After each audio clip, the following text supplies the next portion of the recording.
Taiwanese company believed to have been the manufacturer of these pagers that were used in this attack in Lebanon are distancing themselves from this incident. They are saying that they are not responsible for these products. Now, Gold Apollo's CEO and founder is saying that they were manufactured by a company in Budapest, that company has been contracted by them, and that they are the ones who made them. Take a listen.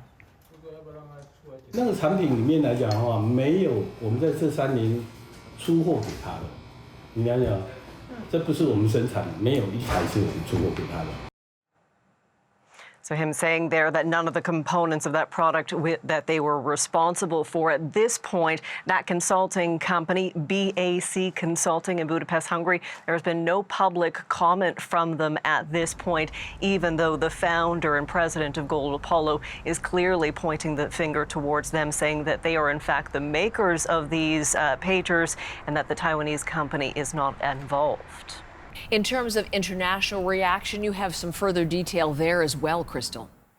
Yeah, absolutely. Heather, as you were just talking to Sasha there, the big concern from about this and the regional spillover has been something that Western officials and, individuals and politicians around the world have been trying to prevent since October 8th. Now, we are also hearing from, for example, the spokesperson of the Kremlin, Dmitry Peskov, saying that this incident could trigger the situation in the Middle East from spiraling out of control. The Lebanese Prime Minister, Najib Mikati, receiving a telephone call from Turkey's president expressing his sadness and condolences. We also heard from Jordan's foreign minister. I want to read you his quote here. He is saying that Israel is pushing the whole Middle East to the brink of regional conflict by maintaining a dangerous escalation.